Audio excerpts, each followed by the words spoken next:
hello everyone আপোনালোকক স্বাগতম জনাইছো মোৰ অন্য এটা ৰেচিপি ভিডিঅলৈ আজি আপোনালোকৰ হৈতে মই শেয়াৰ কৰিবলৈ ওলাইছো এবিধ থলুৱা ঔষধি গুণসম্পন্ন উদ্ভিদ চেংমৰা শাকৰ ৰেচিপি এটা যিটোক ইংৰাজীত স্পাইনি আৰাম বুলি জনা যায়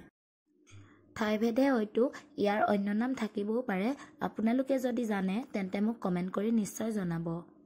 প্ৰথমতে মই এই শাকখিনি সুজখিনি গুছাই লবলৈ লৈছো কচু শাকৰ দৰে তাৰ পিছত এখিনি কোমলীয়া শাক খোৱাৰ বাবে সুজ নলালে হেবাবে মই কাটিয়ে লৈছো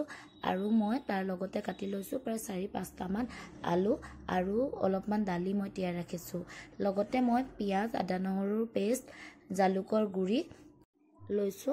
আৰু প্ৰথমতে মই কেৰাহীখনত তেল অলপ দি লৈছো আৰু তেলখিনি গৰম হোৱাৰ পিছতে মই ইয়াতে দিছো পিয়াজ আৰু আদা নহৰুৰ পেষ্ট এখিনি অকমান সময় লৰাই থাকিম তাৰ পিছতে মই তাত যোগ কৰিছো জালুকৰ গুৰি আৰু হালধি গুৰি তাৰ পিছতে মই চেংমৰা আৰু আলুখিনি তাতে দি দিছো হেখিনি অলপ সময় লৰাই মই তাতে নিমখ দিছো আৰু দিছো মই তিয়াই ৰখা দালিখিনি এই সকলোবিলাক দি কিছু সময় লৰাই ভাজি থাকিম তাৰ পিছতে মই তাত পানী সংযোগ কৰিম আৰু পানীখিনি দিয়াৰ পিছত কিছু সময় আপোনালোকে ঢাকন দি ৰাখি দিব আৰু যেতিয়া ভালদৰে উতল আহিব আৰু দালিখিনি হিজিবলৈ লব দালিখিনি হিজাৰ পিছতে আৰু কিছু সময় উতলিবলৈ ৰাখি দিব আৰু তাৰ পিছতে এইখিনি খোৱাৰ বাবে উপযোগী হৈ পৰিব আপোনালোকৰ সকলোৱে চেংমৰা চিনি পায়নে বাৰু কিন্তু মই মানে আমাৰ নগাঁৱৰ সাইডে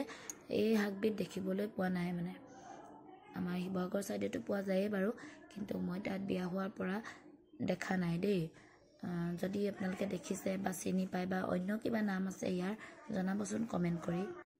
এই চেংমৰা শাক বিভিন্ন পদ্ধতিৰে ৰান্ধিব পাৰি দেই